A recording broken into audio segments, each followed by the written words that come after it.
اللہ تعالیٰ نے سانپ اور مور کو جنت سے کیوں نکالا؟ آخر کار ان دونوں نے ایسا کیا کام کیا جس کی وجہ سے اللہ تعالیٰ نے مور سے اس کی خوبصورتی کو چھین لیا اور سانپ کے منہ سے آنے والی ابرہ کی خوشبو کو چھین کر اس کے منہ کو زہر سے بھر دیا؟ ناظرین، مور اور سانپ دونوں جنت سے آئے ہوئے جانور ہیں۔ جنت میں گھومنے پھرنے اور کھانے پینے کو تو بہت کچھ ہے، لیکن جنت میں اکیلے اور تنہا ہونے کی وجہ سے حضرت آدم علیہ السلام اداس رہتے تھے۔ اللہ پاک نے حضرت آدم علیہ السلام کی بائیں پسلی سے حضرت حوا علیہ السلام کو پیدا فرمایا تو حضرت آدم علیہ السلام حضرت حوا علیہ السلام کا ساتھ پا کر بہت خوش ہوئے اور وہ دونوں جنت میں خوش رہنے لگے۔ اللہ تعالیٰ نے ان دونوں سے ارشاد فرمایا، جنت میں جہاں چاہو جاؤ، گھومو پھرو، کھاؤ پیو، لیکن خبردار اس درخت کے پاس مت جانا اور نہ ہی اس کا پھل کھانا۔ اگر تم نے ایسا کیا تو تم ظالموں میں سے ہو جاؤ گے۔ سانپ اور مور بھی اس وقت جنت میں ہی رہتے تھے اور وہ دونوں بھی جنت سے باہر آیا جایا کرتے تھے۔ جب سانپ جنت میں رہتا تھا تو اس کے پاؤں بھی ہوتے تھے اور اس کے منہ سے ابرہ کی خوشبو آتی تھی، اور مور آج جس قدر خوبصورت دکھائی دیتا ہے، جنت میں اس سے بھی زیادہ خوبصورت نظر آتا تھا۔ جب مور جنت میں رہتا تھا تو اس کے پاؤں بھی بہت خوبصورت ہوا کرتے تھے۔ ایک دفعہ یہ دونوں جنت سے باہر آئے تو ان کی ملاقات شیطان سے ہوئی۔ شیطان نے ان دونوں سے کہا، مجھے بھی اپنے ساتھ جنت میں لے جاؤ۔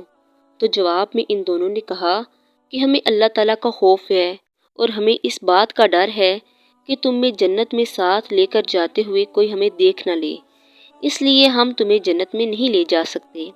اس پر شیطان نے انہیں اپنی دوستی کا وعدہ دیا کہ ہم جنت میں ساتھ رہتے تھے، مجھے بھی جنت میں ساتھ لے چلو۔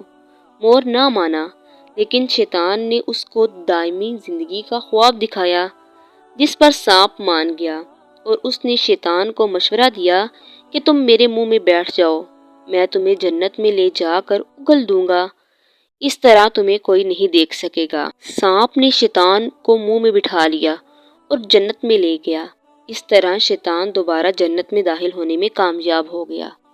شیطان نے جنت میں داخل ہونے کے بعد حضرت آدم علیہ السلام اور حضرت حوا علیہ السلام سے ملاقات کی اور ان سے کہا کہ میں تمہارا خیر ہوا ہوں، تم نے جنت میں ابھی تک اس پھل کو کیوں نہیں کھایا؟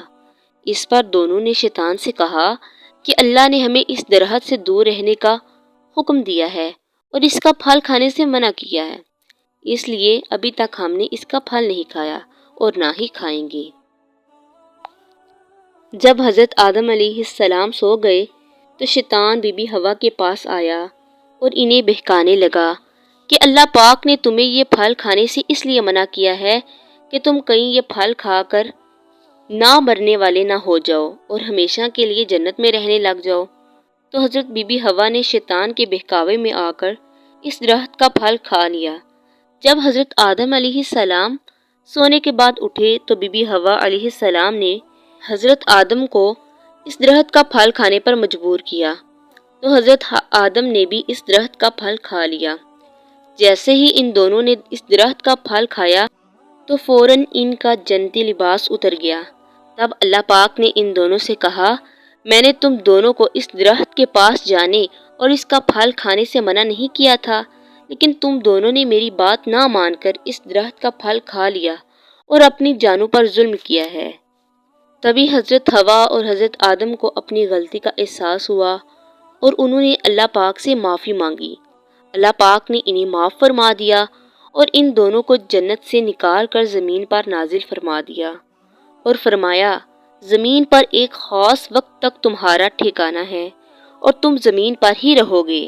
اللہ پاک نے شیطان کو جنت میں لے کر آنے کی وجہ سے مور کی خوبصورتی کو اسے چھین لیا اور جن پیروں سے وہ لے کر آیا تھا ان پیروں کو بدصورت بنا دیا، اور جس سانپ نے شیطان کو منہ میں بیٹھنے کا مشورہ دیا تھا اس کے منہ سے ابرہ کی خوشبو کو چھین کر اس کے منہ کو زہر سے بھر دیا، اور سانپ کی ٹانگیں چھین کر اس کو جنت سے باہر نکال دیا اور زمین پر نازل کر دیا۔